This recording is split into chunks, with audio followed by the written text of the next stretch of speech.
Hi everyone, welcome to the Finance Story.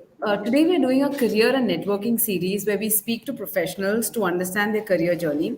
Today I have with me Piyush Jhunjhunwala, who is a CA from India and who moved to the UAE in 2008.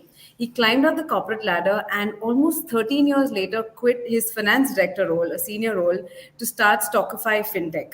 We'll talk more about this in our conversation. So, today we'll be actually discussing with Piyush his journey in the UAE, but most of all, what factors did he take into consideration before starting off as an entrepreneur in the UAE?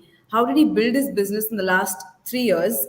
And what's the process of registering a company in the UAE? And his advice, for fellow finance guys or anyone in the UAE who wants to start their own.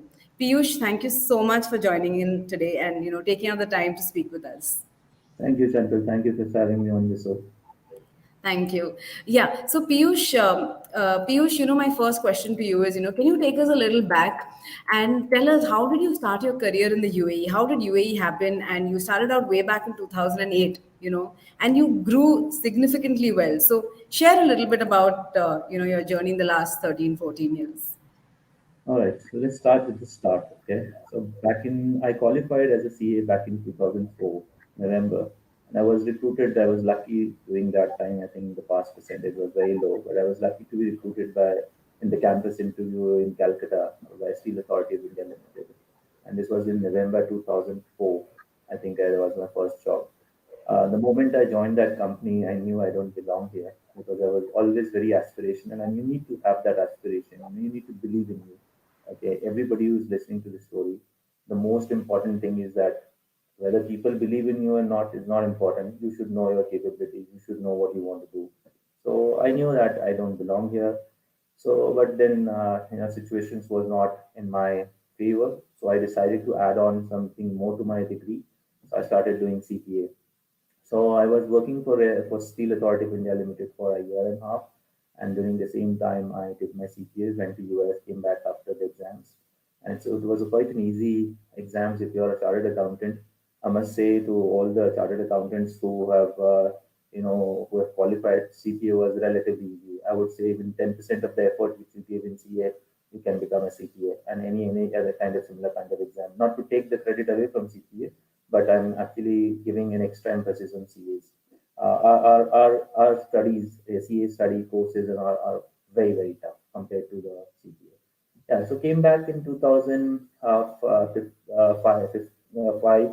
Then in 7 actually, I joined Pepsi in the corporate headquarters in Gurgaon. And 1.5 year later, Beckett Winkeys, the company which manufactures Dettol, they hired me as a senior finance analyst in Dubai office.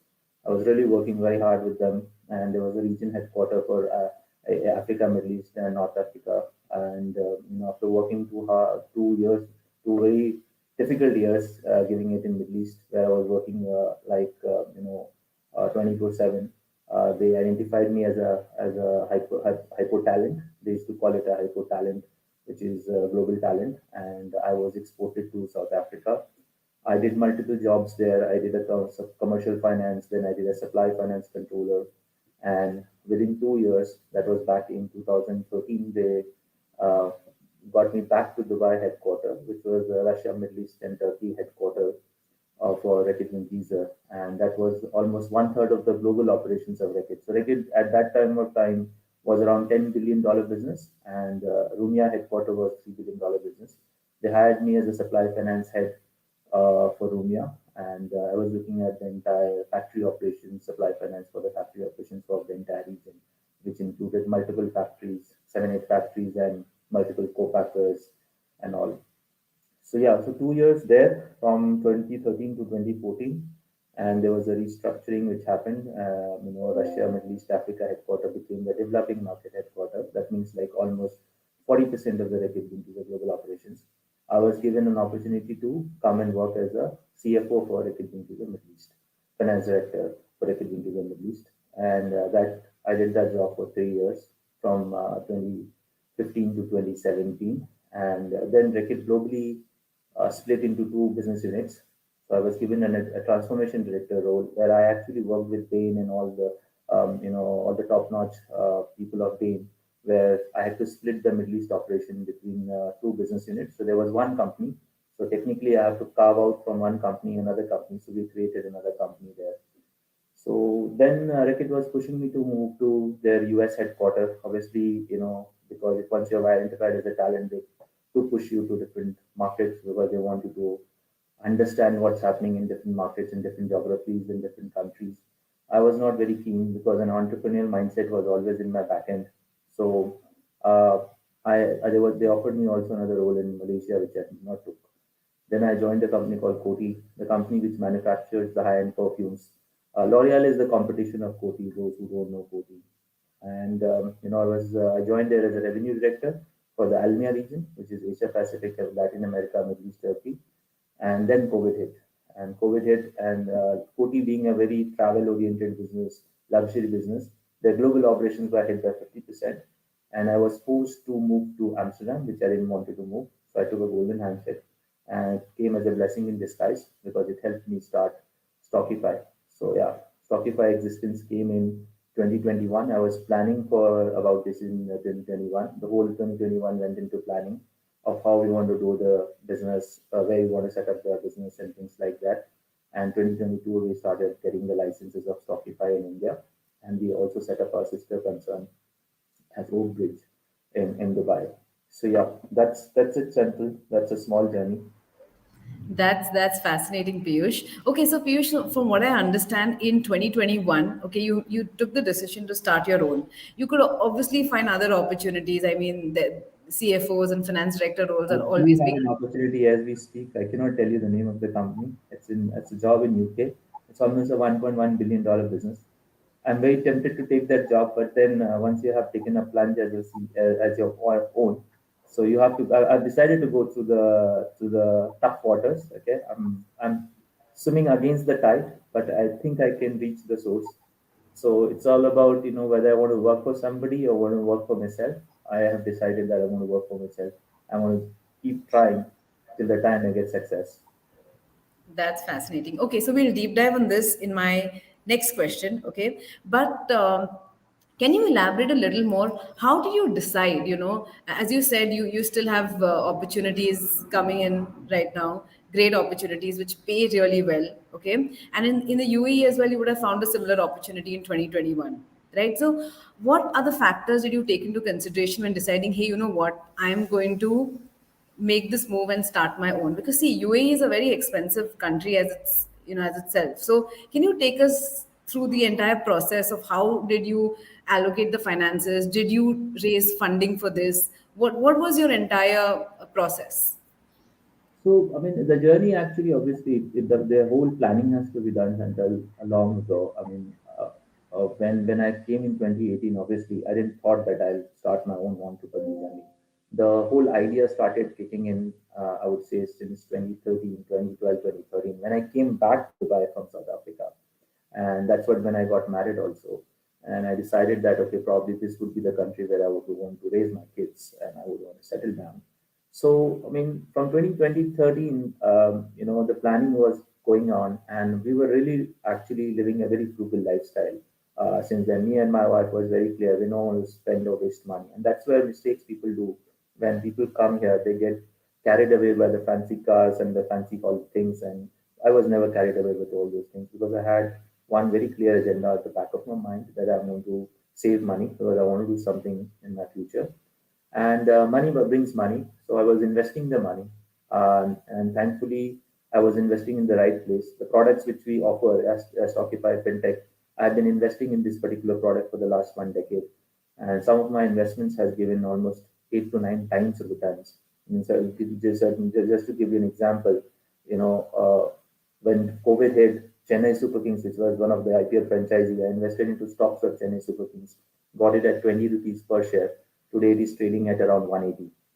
So it's given me 8 to 9 times. So such I've been little lucky, and also I've been very disciplined in my in my spending pattern and also my investment. I've been equity investor. I've never invested in debt because debt will never make you rich, while equity will make you rich.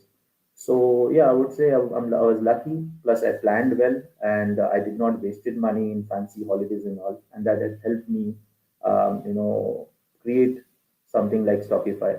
And to come back to your question on funding, we haven't taken a funding as of now. We are a completely bootstrap company, and we do not plan to take the funding in the next 3 years because we want to go through the difficult route. The easy route would be to take funding, start taking salaries, and make the life easy for you. But we are going through the difficult route, which is not taking funding, surviving on a very meager money and making it happen. Because then uh, we are very confident that we're going to achieve success, and our first year performance also proves that.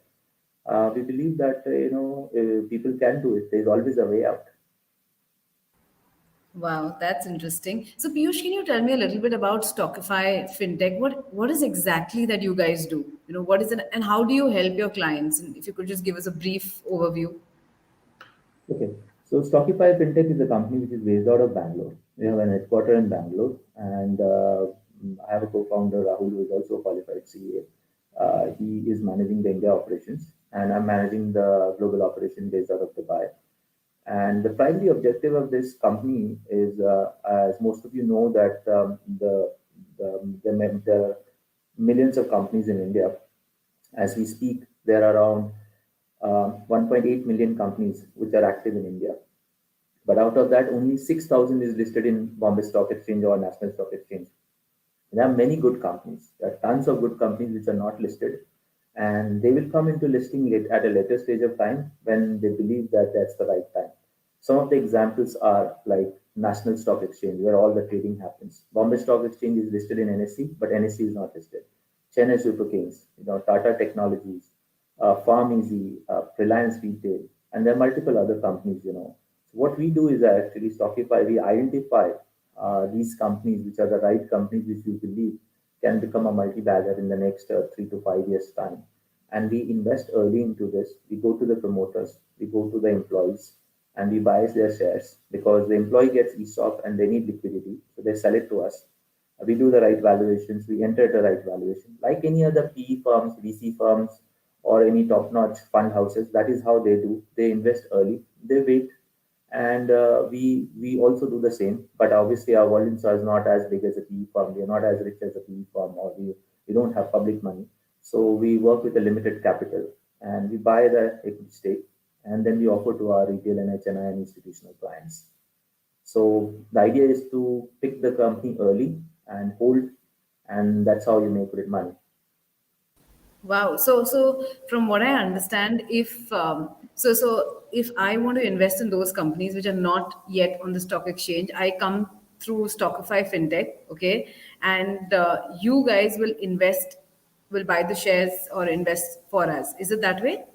No, so we buy it as an investor, and we also buy and sell. So basically, we'll buy it and then we'll sell it back to you. So it's all electronic. Once we buy it, then we can resell it back to you into your demat account. In India, you can hold the shares electronically in your demat account.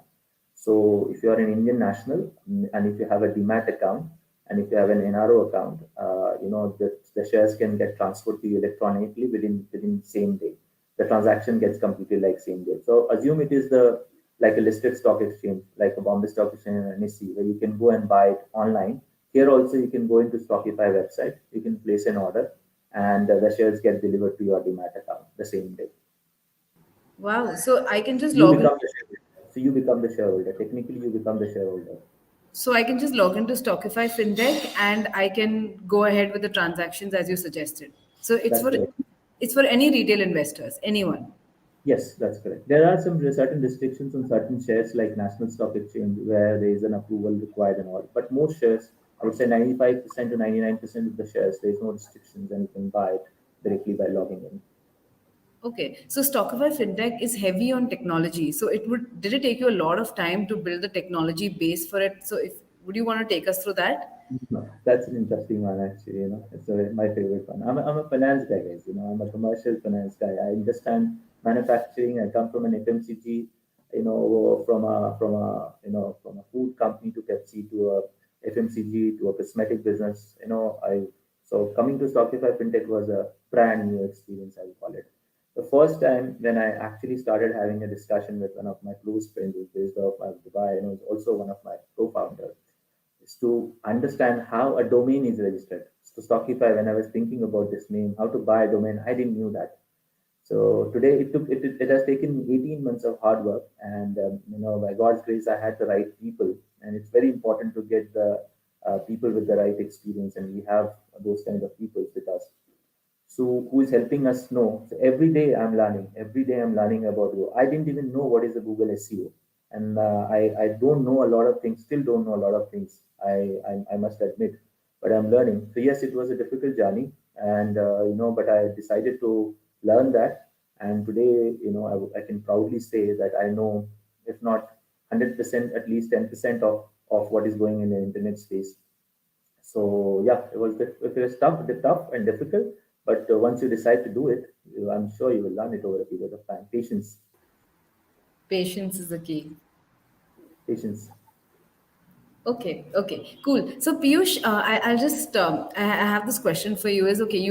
I understand you live frugally. Okay, you knew you always wanted to start something of your own. You didn't know when, but you were saving up for it someday. Okay, so now, so if you go back to November 2021, when you actually started Stockify Fintech, can you take us through like how was November, December, Jan? Like from managing a team, from going to a fancy office, from having that fixed big salary coming in. How was the transition, okay, for you personally, okay, and how did you start an office? Like, did you register your company? Is it very expensive to register your company? What is the process that goes into registering your company in the UAE, and how expensive is it? Let's talk about first about my personal planning actually, which is very important because we decided as a family to stay back in Dubai, and so obviously the lot of planning has gone behind, in terms of where are we going to stay and how we're going to live our life. So obviously there is a compromise which you have to do once you have a fixed income versus when you're going to manage from your personal reserves or probably from your rental incomes or your something. So all this planning is important, which was going for 3 4 years. Then obviously I had cash reserves of almost 12 months because I have 2 young kids. So we planned that how much we're going to spend over the next 12 months or 24 months. We kept the cash reserves, and I had to liquidate some of my assets back in India for that, which was a tough decision, but I had to take that tough decision because of the reasons that UAE is an expensive country, we all know. And coming to UAE about the licenses in UAE licenses varies. You can have the cheapest licenses, which will cost you around 20 25,000 with a virtual office for first year, and second year you can have a business center which is going to be costing you between 5 to 10,000 dirhams. To the fanciest. So we decided we'll go with the virtual office first year, and this is the second year where we have taken a business center. We still haven't taken our own office. We have taken a business center because business center is cheap and easy to manage. So that's what I say always, from a cost mindset. People should be very very cognizant of how you invest money, whether it's your money or whether it's investor money. If in the world, COVID has taught us one thing, that we actually don't need an office. We are more efficient if we are actually working virtually, unless you need to meet people. And in my kind of atmosphere or my kind of job, I really don't need an office. Yes, we have an office in Bangalore, but that too is also a rented office. We didn't decided we'll not invest into capex. Capex is something we'll not invest. Our bulk of our investment is going into OPEX, which is also whatever we are earning, we are giving it back to the company. So we are doing a lot of OPEX activity. We're doing a lot of Google SEOs. We're doing a lot of other activities, marketing activities, and all, which is all funded from our profits. So that's what I would say. From a cost perspective, choose the right business center, choose the right free zone where you want to have. DWC is one free zone which is very cheap. I have my license in DED, but if anybody wants to start, DED is probably the cheapest and the most easiest, where you don't need any PRO. You can do it by yourself. So yeah, these are the things which you need to consider if you're actually thinking of starting your own venture. Okay, so Piyush, from what I understand, you started yours in your company is registered in the DD, like Dubai Economic Department, from what I get Yeah, it, right? yeah. Right. So is this also a free zone or It's a mainland. It's a mainland, but there are a lot of restrictions in the mainland in terms of the activities and all which you can do. So you need to decide which activities which you want. But our kinds of activity, financial consultancy, marketing research and all, it's very easy. And from it's very cost efficient also. The license cost is not more than 12-13,000 dirhams annually. Without a sponsor, it is 8 to 9,000 dirhams. So that's what you need to choose. And first year they allow you to have a virtual office. That means no office technically. Okay, so you could have chose, from what I understand, you could have chosen any free zone, but you chose DED because it matches your business needs and what you're looking for, and of course, it is also economical. That's the second True. one. True. The other option which I had was Dubai World Central, which is also cheap. But then Dubai World Trade Center had a concept of office, a compulsory office, virtual office, but a compulsory you have to pay for it. And I wasn't keen to do it, so I thought, why not start with DD? And I think I took a right decision by going to DD. Okay, okay, that's great. So Piyush, I'll just dig in a little more on this because nowadays we see so many so many companies promoting, hey, you can register your company, or you can, for 10,000, 12,000, sometimes even 2,000 dirhams, right? So how do you decide what free zone works for you? Because I have heard a lot of people registering with these company, taking these packages, and then they're not able to open a bank account, or they have various other structuring issues coming up. So is this something that you can just research and decide on, or actually you have to understand what you're getting into when you're registering your company with a particular free zone or on the mainland? So, So the I would suggest to everybody who's actually thinking of starting their venture in Dubai is that do your own research. Don't go into these PROs and all these Google ads and all those things. Any of those are I'm going to not going to help you. So if anybody wants to decide first, the activity is very important. Based on the activity, certain free zones provide certain benefits for certain activities. Like I told you, for Dubai World Center, EWC is probably the best, which I have heard and which I've experienced. I've referred EWC to multiple of my friends who are based out of Canada, US, and all, who wants to have an operations here because it's really easy to manage. You can just walk in, and this is what the beauty of Dubai government is. You can just walk in with all your passport and Emirates IDs and all, and you can open a free zone company in DWC within a couple of days. Now they also help in bank account, but if you have a trading activity, that is where the banks in UAE are a little reluctant to open a bank account for a new company. But if you have a consultancy and the services and all, there's no issue in opening bank account. No bank account in Dubai. No bank in Dubai will actually not allow you to open. Trading activity, they do not deter because a lot of shady things happen. So that is why banks do not want to get into with SMEs. But if you can come with a referral, bank will open it. If you know somebody in the bank and he can refer it to you, I've heard that actually banks are okay to open if the activity is very clear. okay, that's some great information. Okay, so I will research on both of these aspects, and we could probably do another article for our readers. Okay, so Piyush, my next, question, I mean, the same one which I'll just repeat. Can you take us through your 3-year journey of being an entrepreneur? Like, how was if you're comfortable sharing, like, how was the first few months, and what were the challenges? Like, did you feel, oh my God, where have I come in? Like, so did you get clients easily? Was it as easy, or it was a lot more challenging than you predicted? So would love to know. So I'll be honest, actually. Thanks for asking this question. It's a very tough thing to reply. I tell you, because you go through in my professional journey. I had, I think, 8 or 9 jobs in 4 or 5 different countries in 13 years. So the career was flying, and then suddenly you decided to break it up. Imagine if you're driving in Sheikh Zayed at 120 and suddenly there's a traffic jam. So that's how you feel like once you start an entrepreneur journey.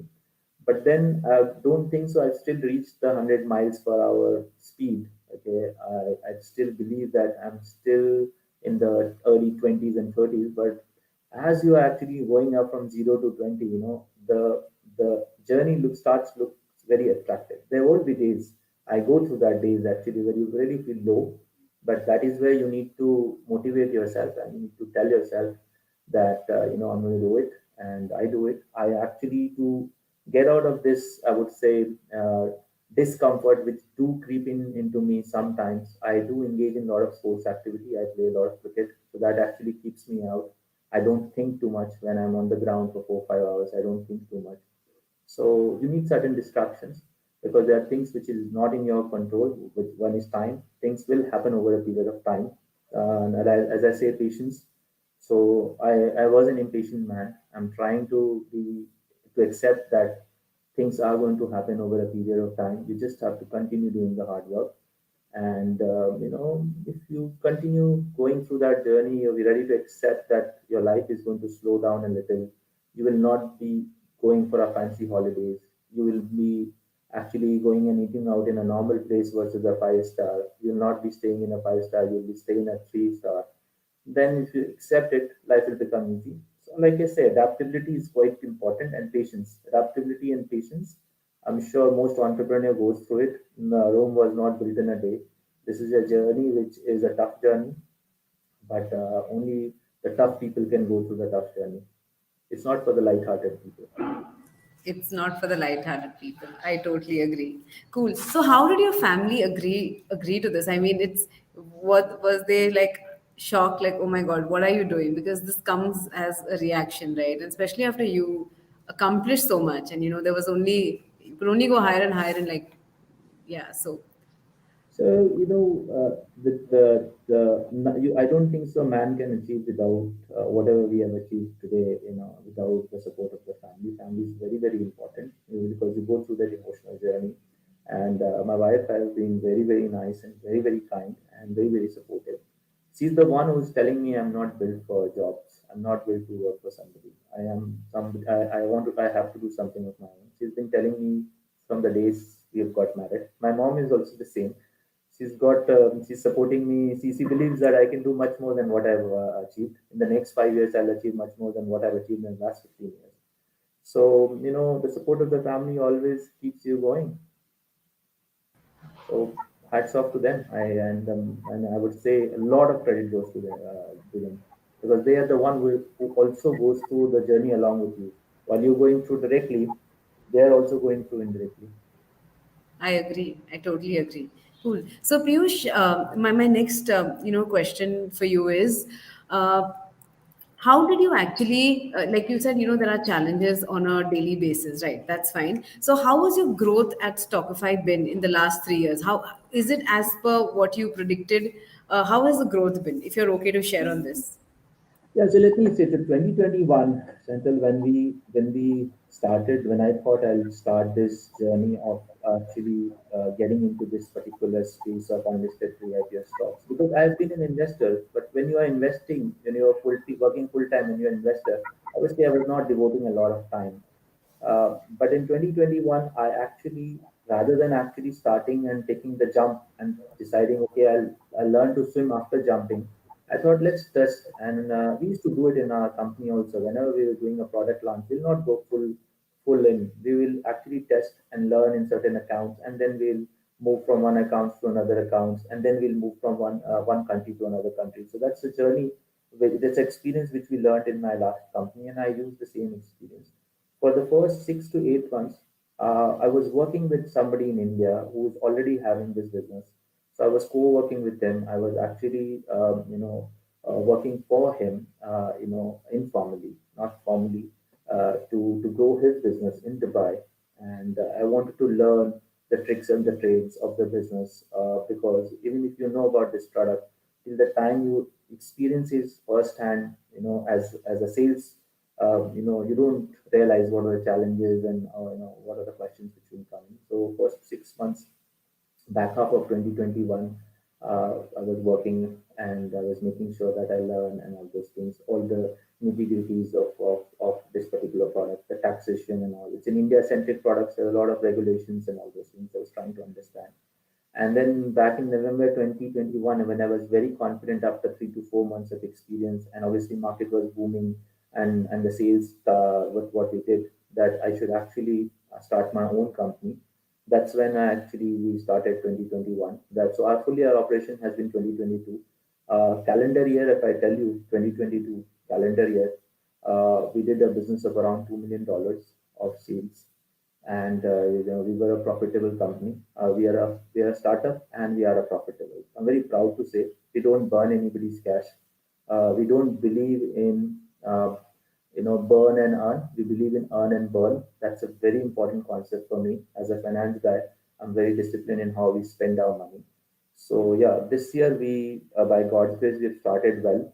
First quarter was very good, and we believe that we should grow and do double our business this year. We're targeting for almost $7 to $8 million.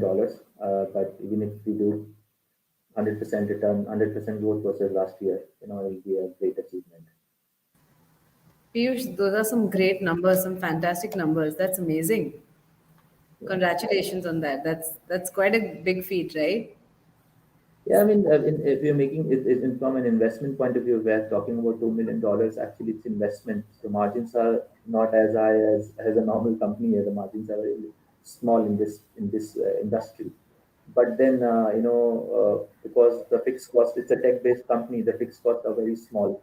So as we grow, the margins are going to grow higher because our fixed cost will actually remain, small.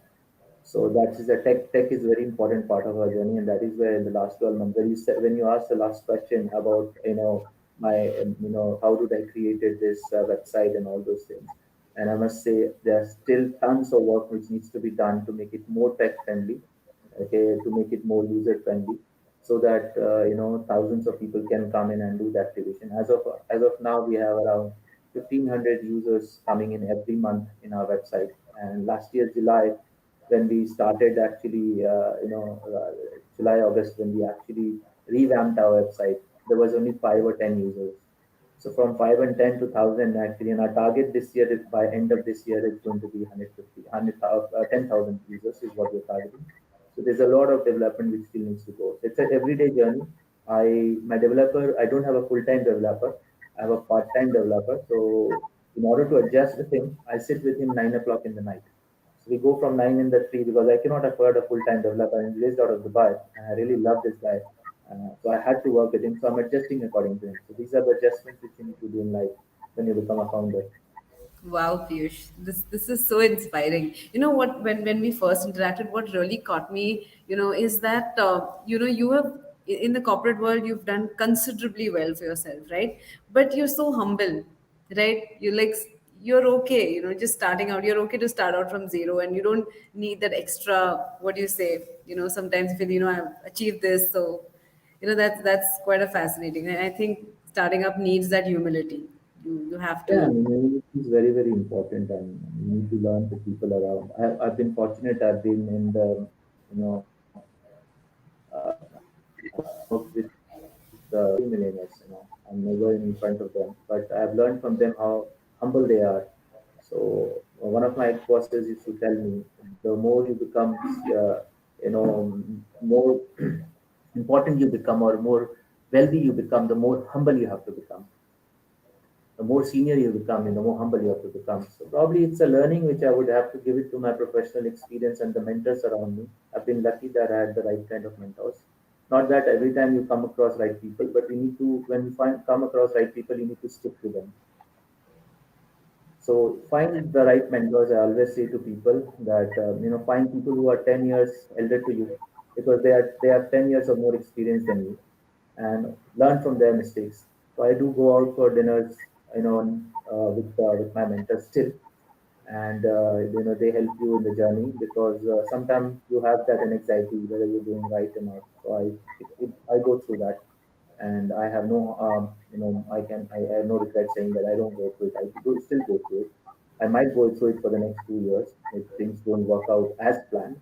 But then you need to have the right people in your life who you can go and talk, explain to you what's going into your mind, and these are the people who can help you.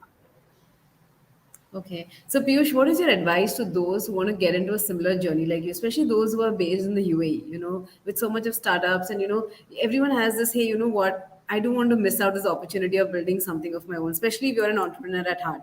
So, what would you tell them? Is it for everyone or should they go back to India and start with their home country? What's your advice?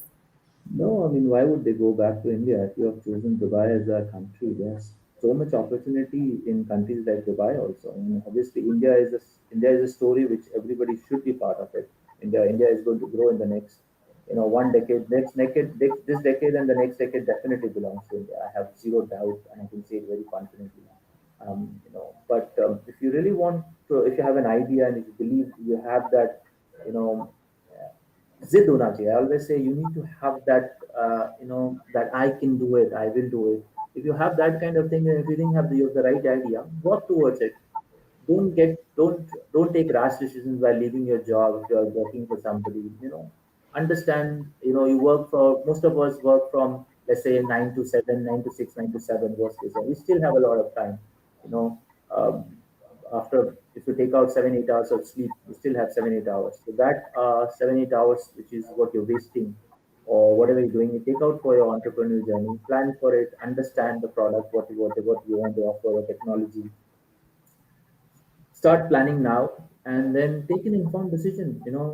Financially also try to make sure that, you manage your financials. Make sure at least you have a cash flow for next 12 months, because don't think that overnight things will happen. So if you're covered for the next 12 months, I'm sure 12 months of hard work, something else will happen. So plan, if you're planning for an entrepreneurial journey, at least have a cash flow where you can manage your family expenses for the next 12 months, and plan 12 months before leaving your job. If you can do these two things together, brilliant. And then Okay. today's world, it's very easy, Central. If you have an idea, people are putting money on idea. I mean, I haven't heard, the startup stories. So I got a, article today where there was a publication saying that there are 14,000 new companies which has opened in India only in last month. And trust me, out of these 14,000 companies which is opened last month, and which is, by the way, the revenue last year was 200,000 companies which opened in India, 2 lakhs, those who doesn't understand me, thousands. So 2 lakh companies and 14,000 companies has opened this month. And I can assure you there are around 6 to 7,000 startups from there. So if you have an idea, bring it. There would be definitely somebody who would be ready to fund. I agree. I agree. That's some sound advice. Cool. So Piyush, since this is my last question for you, is can you tell those who are going to watch it later on and who's going to read it in the article a little more about Stockify Fintech, and how could they be a part of it, and how could they reach you, and who would benefit from the product that you have? That if you could just make it simple. Yeah. Okay, so I mean, in order to reach us, people can Google Stockify, and name will pop up. My name, number, my LinkedIn ID, everything. Feel free. Those who wants to reach out, feel free to text me, WhatsApp me, call me anytime. I'm available 24/7 because I'm a founder, and then all founders should be available 24/7. I'll tell you a story. This guy, Anupam Mittal, he invested into Ola at the early part of Ola when nobody knew what Ola was. Okay, he went to Gurgaon and Bangalore, and he was booking a cab. The person who picked up the phone was the owner of the current founder of Ola. Okay, this is a real story which I've heard from his mouth. So when Ola was nothing, then the founder was taking the call, and there was only 3 or 4 people working for Ola at that point of time. That is when Visali.com owner, Anupam has invested. So I am very inspired by that story, and I always take it. I always say to people that if you want to reach out, I'm available 24/7. And in terms of Stockify Fintech, we have referral programs. Those who wants to work with us as freelancers and all, we have a referral contract agreements which we do it with people. And because it's all about investing, and everybody is investing, in these days, everybody wants to invest in India. India got $100 billion of FDI this year, which was the highest ever, and for the country which has got the highest FDI is India. So this is an India-centric product. Whoever wants to invest in these kind of products, feel free to connect with us as partners, as wealth advisors, in whatever capacity, and we are more than happy to welcome them into our family. Wow, that's excellent. So anyone who wants to buy unlisted shares, they should think of Stockify Fintech. So that's what you're looking at. And Absolutely, absolutely. okay. And is there any minimum amount someone has to invest in, or it depends? For retail investors, there are lot sizes which is already predefined in the website. Okay, so it can start with let's say 20, 30,000 rupees also. But there are certain shares where the lot size is slightly higher, where it can be into lakhs. Okay, 2030 is 30,000 INR, you mean to Rupees, say? yes, rupees, yes, rupees. Rupees. Okay, Yeah. that's fair enough. Yeah. Okay, so And if I always say to people who are, and to invest like a monthly, like a SIP, and invest in equity, because these are the products which are a little, I would say, lesser liquid, but these are the products where you can actually make 5x, 10x returns. And there are multiple stories in this particular product. I mean, we can't see markets in the last 1 or 2 years. People give an example of, oh, this is in the market. I mean, you have to see market over a period of 5 years, 10 years. You can't become wealthy overnight. There's no magic wand which anybody has. So if you're investing, you should invest with a minimum horizon of 5 to 7 years. And if you take fundamentally good shares with a minimum horizon of 5 years and you wait for the listing, absolutely there's money to be made in this particular product. This is how the most of the VC funds, the private equity players, all the soft banks and the Sequoia Capital is making money. They invest early. okay, so Piyush, you go and find the companies and then you invest in them and then you list them on your platform, or you are connected to another, company who does a similar format. So, So no, what we do is these unlisted companies are available in the public market. So what we do is we identify the companies. Some of them are very good companies like HDFC Securities, HDB, Reliance Retail, and all, which doesn't need an introduction. So obviously we still rate them. We still do the due diligence for them. We do a lot of information collection from them, and then we place it on our website. And then there are some new companies, new age startups like Farm Easy, Chennai Sugar Kings, and all the other companies. And then there are other companies also which come in. Very recently, Money Control founder reached out to us. One of the original founders of Money Control, they wanted to list Money Control as an equity shares into our platform. The things didn't work out, but so these are the things. So people do reach out. A lot of new companies reach out to us to list their companies into our website. They want to dilute the stake. From whether sometimes it's promoters, sometimes it's employees. So we do our due diligence. We don't list everybody. The reason being that there's this product does involve certain high risk. So we are very careful in what kind of a companies we are listing. But it goes through a due diligence process, and once we are very confident that the company is good, then only we list the products. so you're very focused on due diligence. That's key for you. You'll not just list any company on your platform. So, Yeah, so there are like 70 companies which are currently listed in our platform, Chantal, and then 45 of them which is in the trending list, and the rest 20 25 is in the others list. The 45 of them has been, and I have read about all these companies in details. I've read the annual reports, which is the 400-page reports, and I would not remember everything, but I've read through it, I've gone through it at certain point of time, and the basis of that, I have actually listed them and I've given them the rating, which is my rating, you know, of how I believe and whether I should be investing or not. And then we do a write about all these companies. There are a lot of tons of blogs which we write about.